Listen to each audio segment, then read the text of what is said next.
والسلام على رسول الله وآله وصحبه ومن والاه. أيها الإخوة المسلمون في كل مكان، السلام عليكم ورحمة الله وبركاته. وبعد،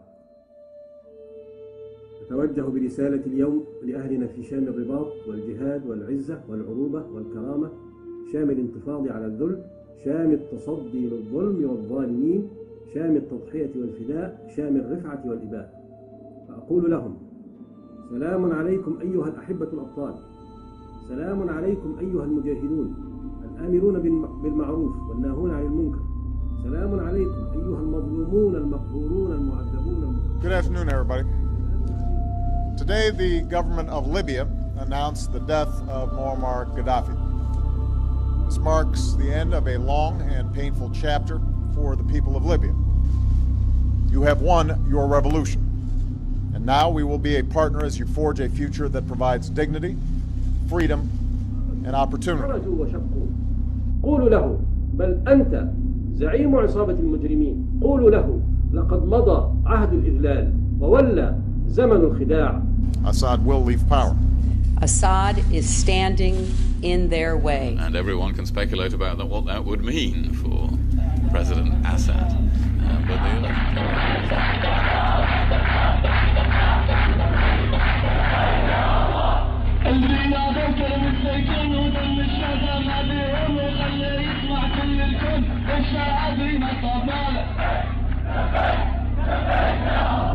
This is more the prescription for how to deal with the world.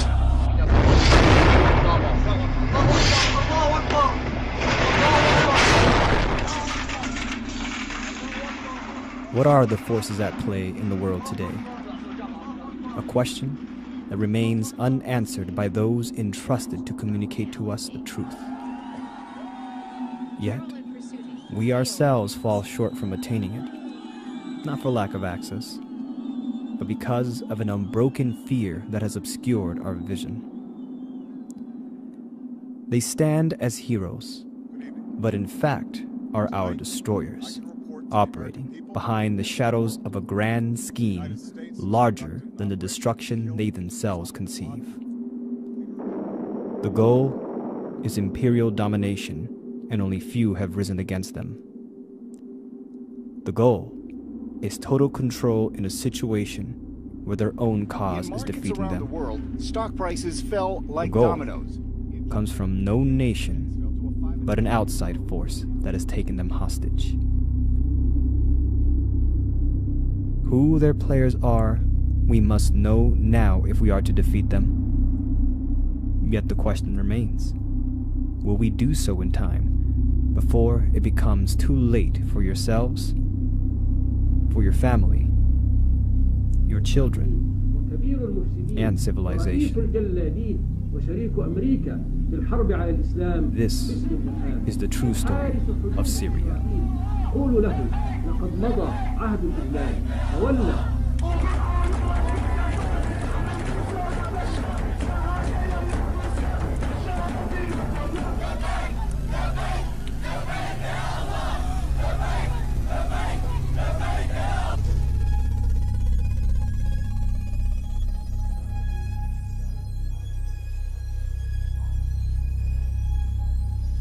I am personally shocked and horrified by the tragic incident in Hula 2 days ago, which took so many innocent lives, children, women, and men. This was an appalling crime, and the Security Council has rightly condemned it. And I extend my profound condolences. The public mind has been drowned out by shouts from the Western sphere of influence, led by former British Prime Minister Tony Blair's doctrine of responsibility to protect, with complicity from the U.S. governments of George W. Bush, continued by President Barack Obama. Hoisting the flag of humanitarian intervention, the U.S., with obscure evidence provided by Tony Blair's British government in 2003, invaded Iraq.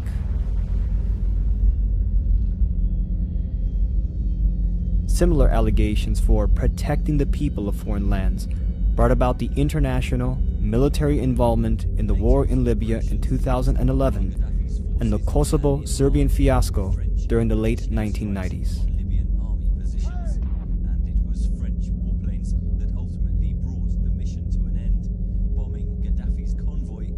In these cases, under shouts for annihilating a brutal dictatorial regime, which in fact most of them were, false evidence was provided, U.S. constitutional laws violated, all in the name of toppling dictatorial regimes under the auspices of protecting their civilians. And in the circumstances that we faced then, but I think even if you look back now, it was better to deal with this threat, to deal with it, to remove him from office, and I do genuinely believe that the world is safer as a result. I believe he threatened. It is under this scope by which we are to examine what occurred in Hula, Syria, May 25th, 2012. This particular tragedy has again drawn the attention of the world to what is happening in Syria. Для нас совершенно не является главным, кто является во власти в Сирии, какой режим в Сирии. Главное для нас обеспечить прежде всего прекращение любого насилия. But the urgent thing now is to try to get such a political process started under whatever terms can be agreed between Kofi Annan, the Assad regime, the relevant opposition forces in Syria. That is what we are all united about doing. И когда некоторые наши партнеры, особенно из числа стран, которые расположены ближе к Сирии, чем Россия или Великобритания, начинают говорить, что только смена режима решит проблему, у меня возникает сомнение в искренности их заявлений о том, что они хотят прекратить насилие, помочь прекратить насилие.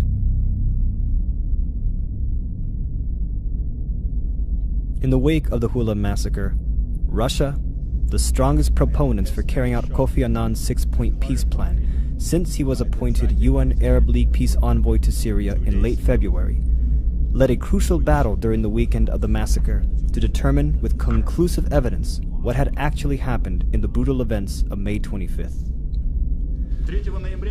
Russia called an emergency session of the United Nations Security Council 2 days later on a Sunday afternoon. The UNSC received a briefing from Norwegian General Robert Mood, head of the 200-plus UN observer mission deployed into Syria as part of the Annan peace plan, where he told members of the Permanent Security Council, plus a representative from Germany, that the evidence was, quote, murky as to who led the slaughter against civilians in Syria. But despite the general's caution that at the moment no conclusion can be made as to who was at fault, and with the Russians and a UNSC letter stating that an investigation is required, not a second passed from the adjournment of the UNSC closed-door meeting before the French, British, and German envoys raced to the microphones in the press area, concluding for the public Assad was undeniably to blame. UN ambassadors went a step further to blame the Syrian government.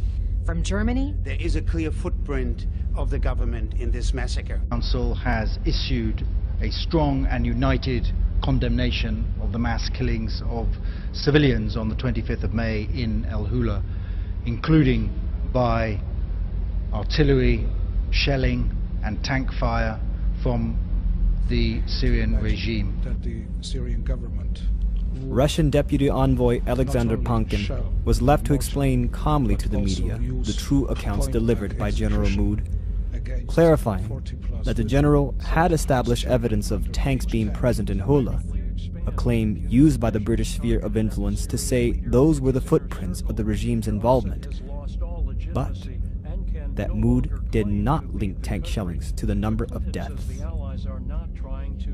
In fact, according to accounts, most of the over 100 massacres in Hula were killed at close range.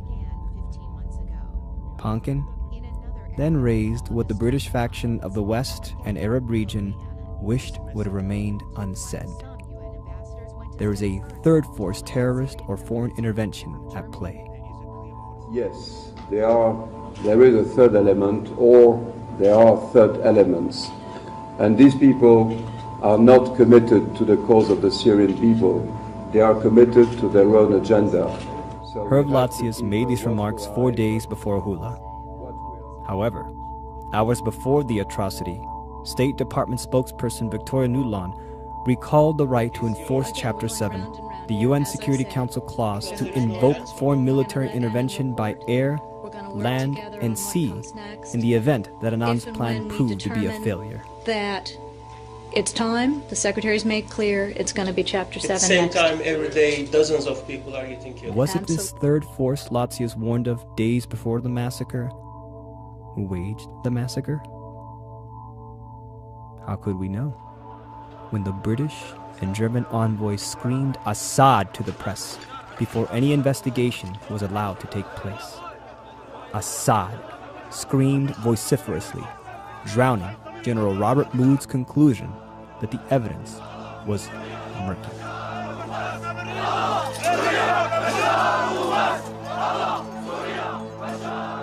We would do that with our allies, bearing in mind, of course, what can be secured at the UN Security Council and what is practical and effective.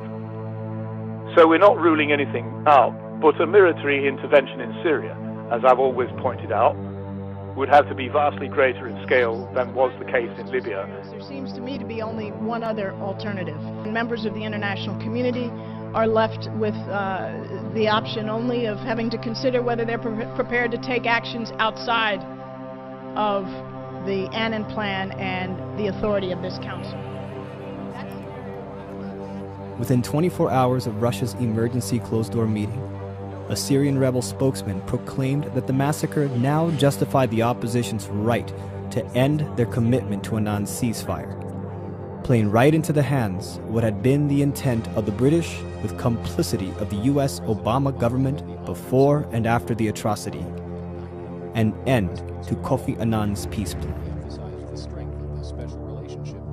If an investigation would have led to the truth that Bashar al-Assad's regime indeed was to blame for the massacre, no investigation at the time was even allowed to be carried out to discover if it was true.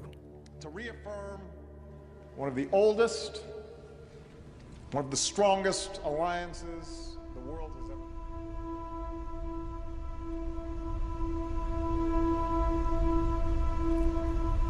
A few days after the hideous bloodbath in the Syrian city of Hula, 11-year-old Ali al-Sayed suddenly became famous in the Arab media.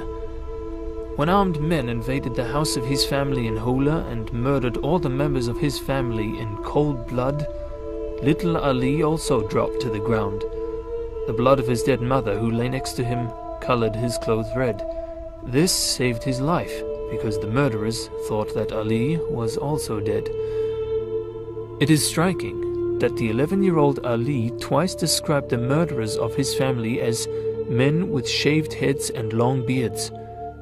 This definitely does not fit the soldiers of the Syrian army, but rather points in the direction of... According to eyewitness testimonies, the massacre happened during the time frame after the Friday prayers, when Sunni rebels attacked 3 Syrian army checkpoints around Hula. Despite the fact that Hula has a more than 90% Sunni population, almost exclusively families from the Alawi and Shia minorities in Hula were killed. Those killed include members of the Alawi family Shomalia and the family of a Sunni member of parliament, since he was considered as a government collaborator. Immediately after the massacre, the culprits filmed their victims, representing them as Sunni victims and distributing the videos on the internet. Were the preferred targets of hidden terrorism by the armed resistance. Taxi drivers, street vendors, mailmen, especially civil functionaries, were innocent victims of acts that went from simple assassination to gratuitous barbarity. Their throats were slashed, mutilated, cut into pieces, thrown into street corners or public trash cans. These acts of atrocity were then exploited by the media to impute the responsibility to the government forces. We were taken by surprise ourselves by this tactic, during a visit to Homs. A man had just been attacked by part of the armed gangs because he refused to close his shop. His car was blown up, and he was literally hacked to pieces and tossed under the storefront window.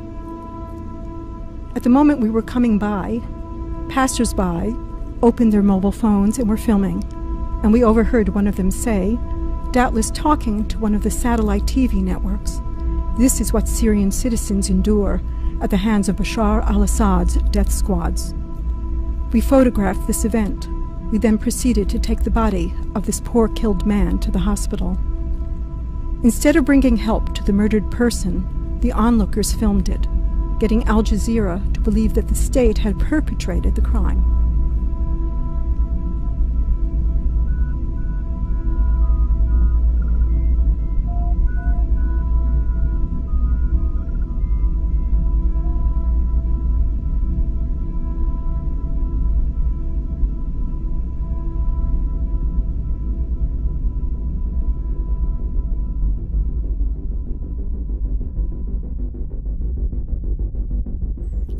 Saudi Arabia and other Persian Gulf monarchies and emirates provide an estimated $500 billion a year to radical Salafi networks, including the various al-Qaeda groupings that are engaged in violent destabilizations, including the ongoing armed rebel operations in Syria.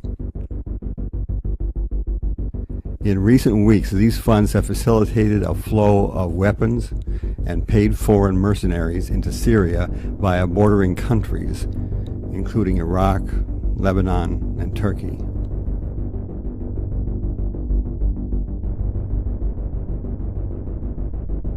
The concentration of black market weapons along the Syrian borders is unprecedented. Arms traffickers are becoming millionaires overnight. Saudi Arabia and other Gulf states are bankrolling the recruitment, arming, and deployment of Sunni mercenaries who are being sent into Syria to fight against the Assad government and the Syrian security forces. Experts have little confidence the Arab League and United Nations peace plan initiated by Special Envoy Kofi Annan will actually result in a diplomatic It was on February 2012 that Kofi Annan was appointed UN Arab League Special Envoy to Syria in an attempt to stop the violence. A month later, his 6-point peace plan was submitted to the United Nations, traveling on the 24th of March to Moscow to secure strong Russian support for the effort. Point 2 of the plan, before any other steps could take place, demanded a ceasefire on the part of both the opposition fighters and the Syrian regime.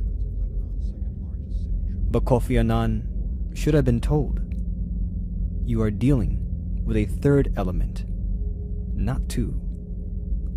A third force, void of national loyalty, distilled from 3 key players: Saudi Arabia, the UK, and the United States. The Annan plan isn't failing. It is under attack. When you see a lot of money in Syria, then I believe that Saudis. تشهده سوريا الآن أساسا هو مشروعا أمنيا عسكريا، يعني بمعنى أدوات عسكرية بطابع أمني. أدوات عسكرية بطابع أمني، يعني كل هذا الطيف الذي تشهده سوريا هو أدوات عسكرية لكنه بطابع أمني استخباراتي. هذا نظام ما بيهمه لا العالم ولا أي شيء، يعني الموضوع أكبر من موضوع النظام. ليه؟ لأنه النظام مدعوم أصلا دوليا ومدعوم من قبل إسرائيل أصلا. We are completely against arming the uprising, as well as we are against foreign intervention. We declared that very clear, very loud.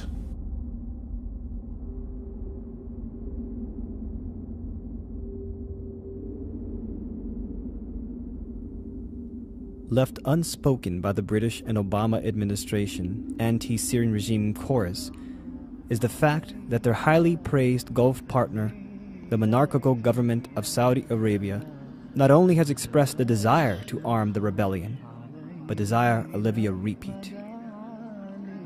Few have exposed or accused not only that they intended, but already are and in fact have been funding terrorist networks now said to have infiltrated the region before the uprising ever occurred, to the tune of $500 billion a year.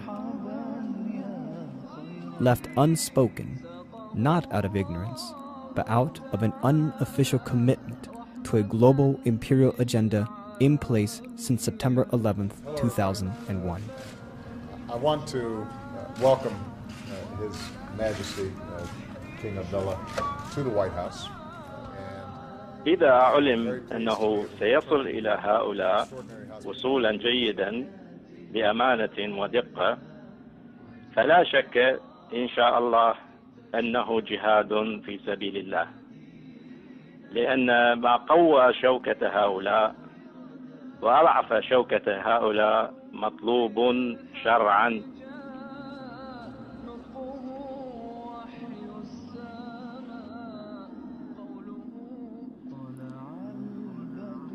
During the uprising, Saudi Arabia and the Gulf neighbors said to be hiring mercenaries to operate in Syria have since established refugee camps within Turkey's borders. Through their Islamic Relief Agency and with Saudi Army medical staff, they have been operating these camps with assistance by Turkish authorities. What goes on inside these camps? Almost no one can verify. International organizations are not allowed to enter them as they are prevented by Turkish authorities. The argument is that the refugees are not under refugee status. They are guests, and therefore not covered by international refugee conventions. What goes on within these camps, therefore, is the business of the Saudis. Some Turks, they're guests. No one else.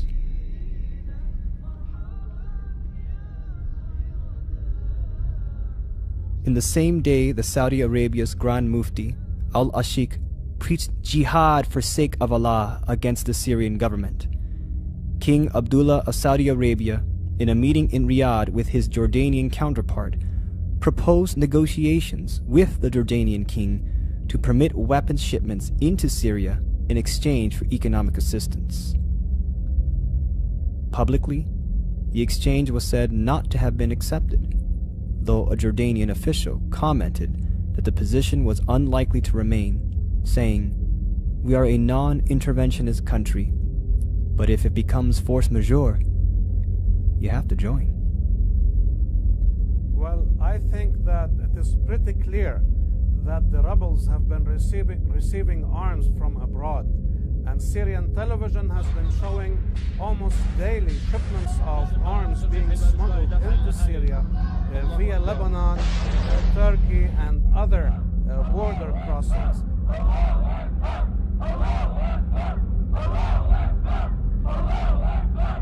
نحن منذ البداية رفضنا التدخل في الشأن الداخلي لسوريا، لأن التدخل السوري والتدخل الخارجي في الشؤون السورية لن يخدم سوريا لا حكومة ولا شعبا. التدخل الخارجي سيزيد من تعقيد الأزمة، لذلك قلنا أن الحوار هو الحل الوحيد كمخرج للأزمة السورية. نحن عندما رأينا موقف روسيا كان موقفا حكيما، موقف الصين، لأن فعلا التدخل الخارجي، ولنا أمثلة كثيرة في المنطقة، عندنا أمثلة كثيرة في المنطقة. إلى أين أدى التدخل الخارجي العسكري في شؤون دول؟ هل أدى إلى الاستقرار؟ هل لغاية الآن في أفغانستان بعد مرور أكثر من 10 سنوات هل استتب الاستقرار والأمن في أفغانستان؟ أبدا. لنرى ما يجري في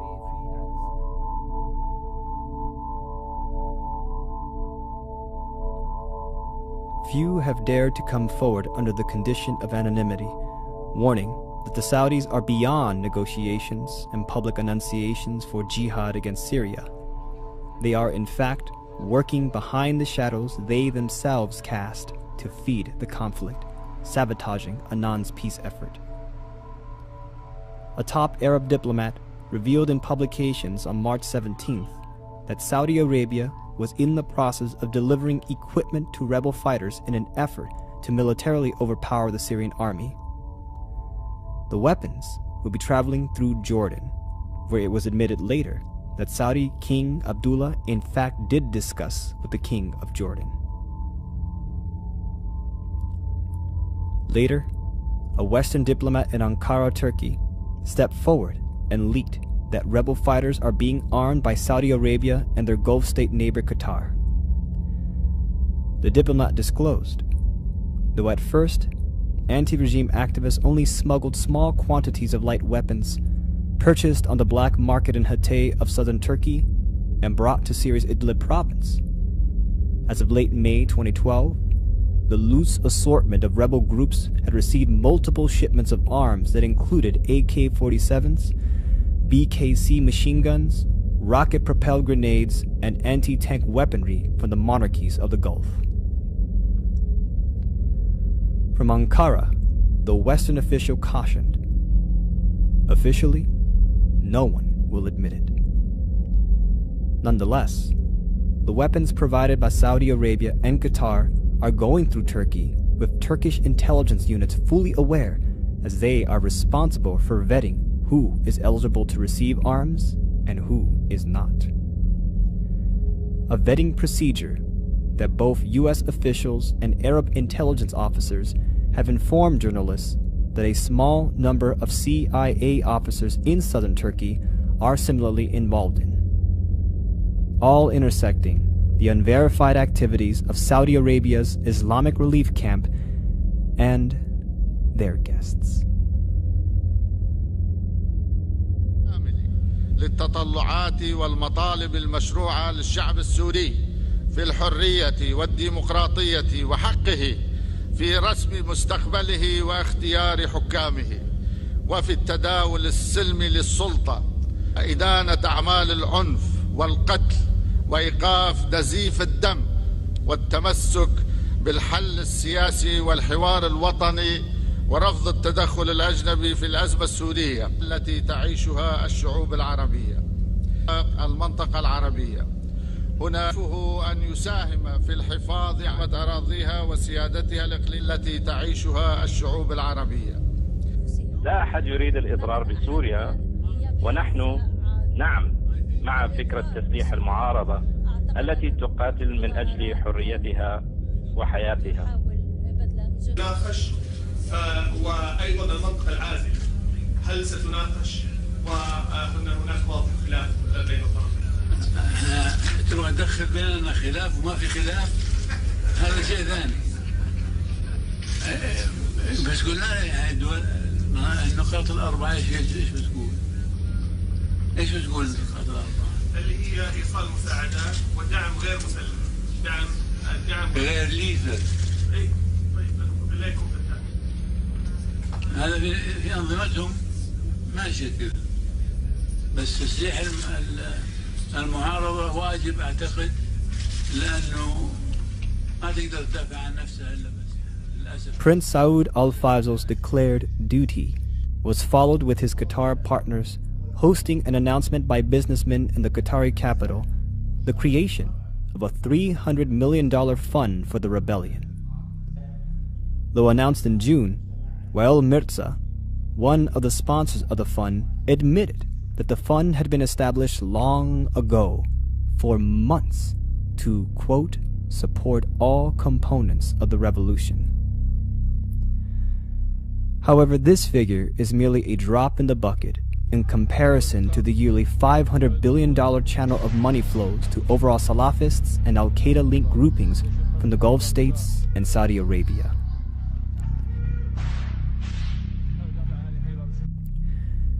It is within this backdrop that Syrian expert in strategic affairs, Salim Harba, disclosed that the arrests of 700 gunmen in Bab al-Amr in early March were composed of gunmen from the Gulf states, Iraq, Lebanon, with Qatari intelligence agents among them.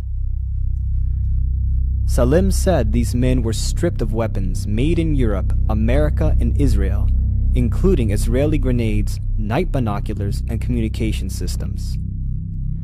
60,000 rounds of ammunition were also confiscated in Lebanon around the same period, found hidden within 2 vehicles on board an Italian container ship.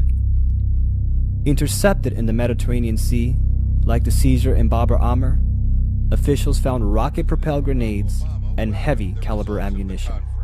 It's time for that regime to move on, and it is time to stop the killing of Syrian citizens by the armed government. Permanent members of the Security Council using their veto when people are being murdered, it is just despicable. And I ask, whose side are they on? They are clearly not on the side of the Syrian people.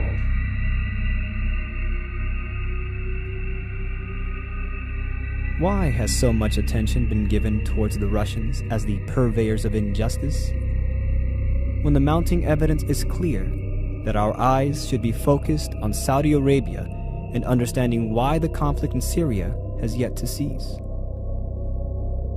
Were the arms confiscated part of the overall Saudi plan, left intentionally unnoticed by the UK and US?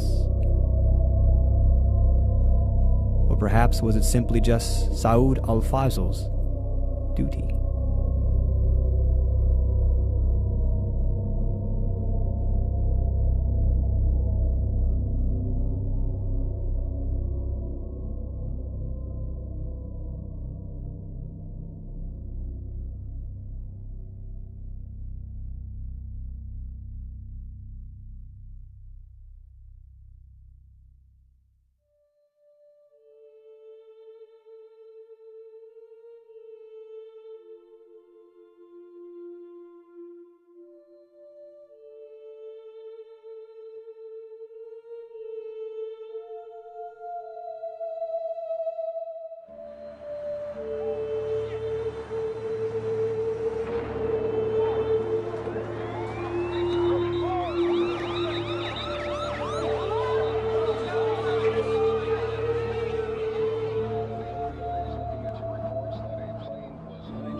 The Rouge-Pack editors discovered through announcements made January 14, 2012, in the heat of the Syrian crisis, that British Prime Minister David Cameron met with King Abdullah of Saudi Arabia in a one-day visit to Riyadh.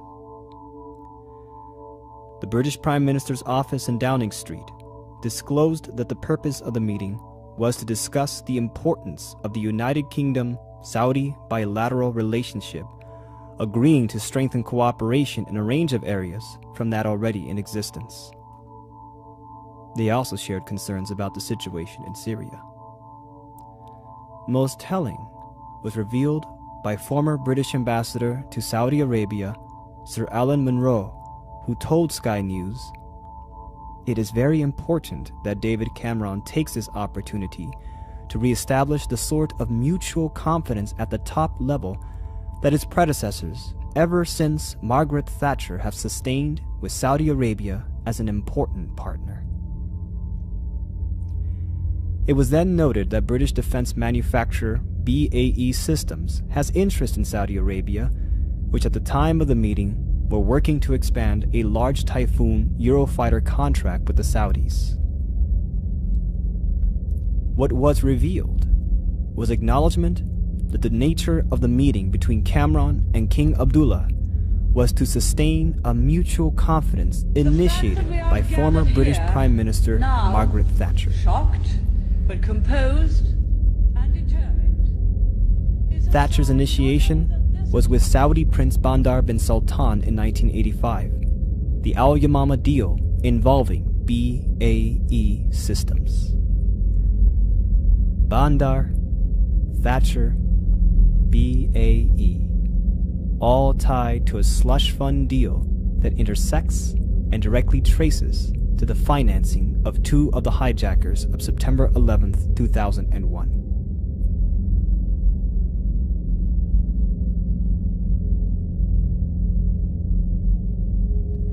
Nawaf al-Hazmi and Khalid al-Madar were two of the 5 terrorists who hijacked American Airlines Flight 77, crashing it into the Pentagon. They both were harbored by 2 Saudi intelligence operatives, Ammar al-Bayoumi and Osama Basnan. In the course of 4 years leading up to September 2001, al-Bayoumi and Basnan were transferred between $51,000 to $73,000 in checks and cashier checks from Prince Bandar and his wife, Princess Haifa bint Faisal. Haifa transferred the money to the wife of Osama Basnan, then by procedure transferred the money to the bank account of Ammar al-Bayoumi, deposited by his wife Majida Dwight. Bayoumi is known to have paid for housing and flight training lessons for the 2 hijackers of American Airlines Flight 77. However, the tens of thousands of dollars transferred in Saudi maze fashion that made its way to Nawaf al-Hazmi and Khalid al-Madar all originated from a bank account at Riggs National Bank in Washington, D.C., owned by Prince Bandar bin Sultan. Our decision to start negotiating the purchase of a substantial number of aircraft for our national airline. Prince Bandar was greeted by an undesired reality when in 2007, the story had erupted that he, since his arms for oil deal with Margaret Thatcher in 1985, had enjoyed $2 billion in kickbacks and bribes. A deal made between the Saudi prince and the British with a friendly handshake.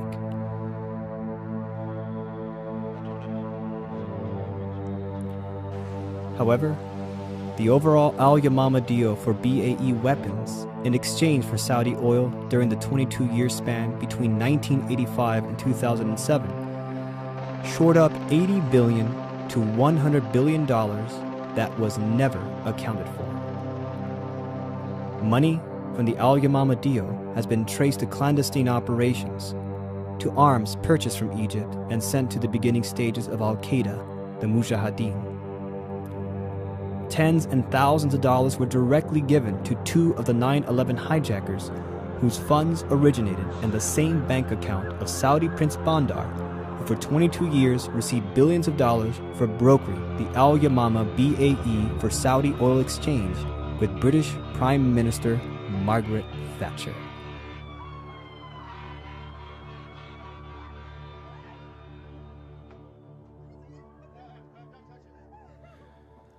Two weeks before the 9/11 hijackings, a wealthy Saudi family who had been in contact with Mohammed Atta and other of the 9/11 hijackers abruptly fled from their luxury home near Sarasota, Florida. This raises further questions about the Saudi links to the hijackers. The house was owned by Saudi financier Issam Ghazawi and was occupied by his daughter Anud and her husband Abdul Aziz Al-Hiji. Law enforcement agents found records of telephone calls with a number of the 9/11 hijackers, Mohammed Atta included, and security records of the gated community also showed visits by vehicles owned by Atta and another 2B hijacker, Zayed Jarrah. Atta, Jarrah, and Marwan al-Shihi were all living within 10 miles of Ghazawi's house and were taking flying lessons in nearby Venice, Florida. Analysis of phone records from Ghazawi's house showed contact with 11 other terrorism suspects, including Walid al-Shihi, who was with Atta on the first plane to hit the World Trade Center in New York City on September 11th. Yes, people do know where they stand with us. Yes, they do know we're a strong government. Yes, they do know we have a property... The operation thrived by the logistics of a BAE slush fund, a deal that represented one of the biggest funding pools in history for global covert operations, protected by Her Majesty Elizabeth II's Official Secrets Act, with its finances guarded by the highly unregulated system within the City of London's square mile and offshore havens under British dominion. An operation left unobstructed by David Cameron and King Abdullah's arrangements during the heat of the Syrian crisis. The UK are involved in creating the slush fund deal. The US, under 2 administrations, has behaved with complicity. Why then would these same forces ever to have bothered to seek out the truth of who actually led the massacre in Hula, Syria, May 25th? The US never even bothered to investigate how their partners of the UK and Saudi Arabia carried the attacks in New York City and Washington, D.C. in the morning of September 11th, 2001.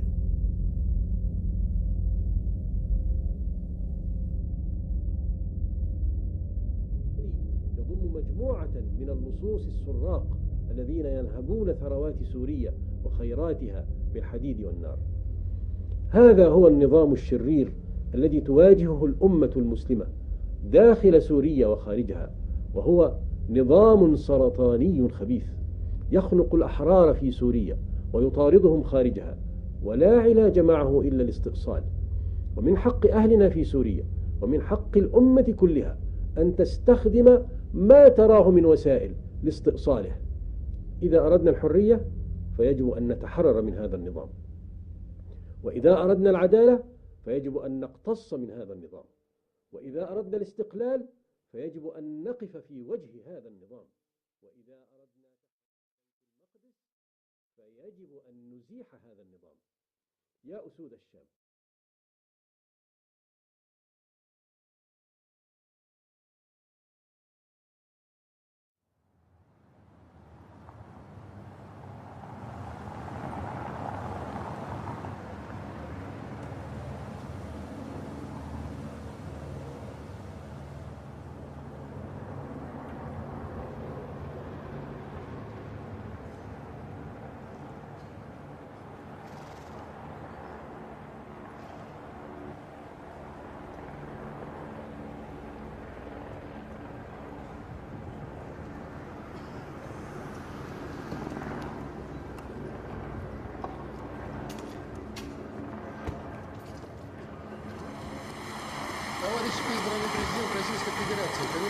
Президент Российской Федерации Владимир Владимирович Путин.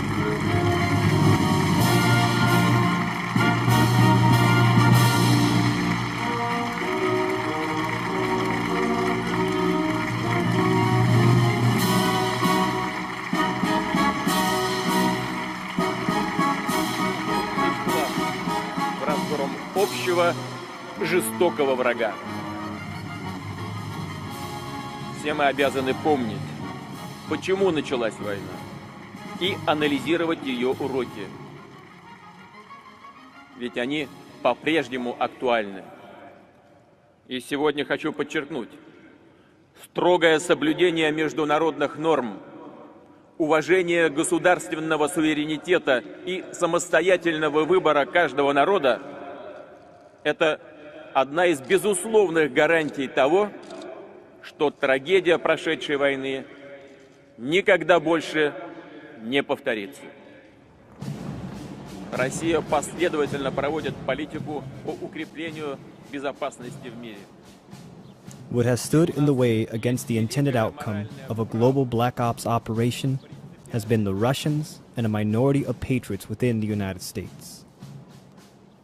The desire is war. War because it is the only means by which the present international empire can maintain power as it deals with the harsh reality that its international financial system has reached an end.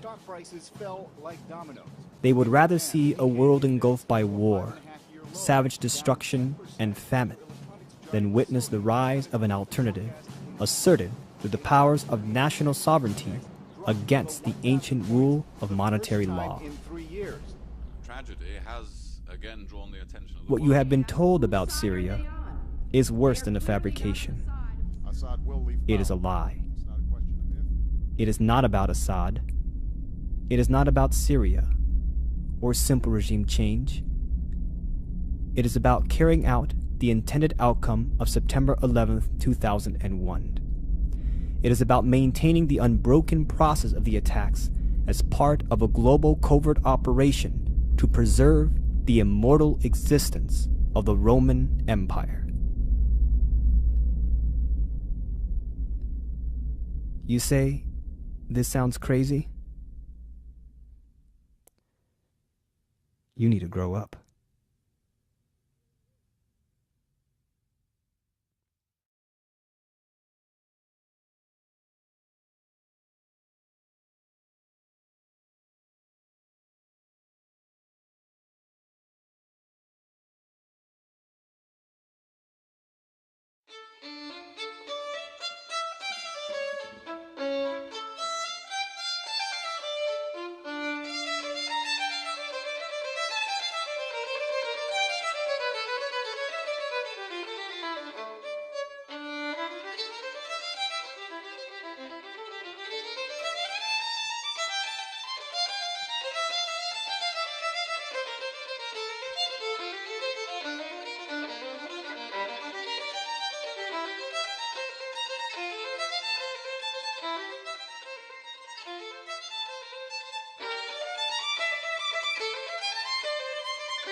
Thank you.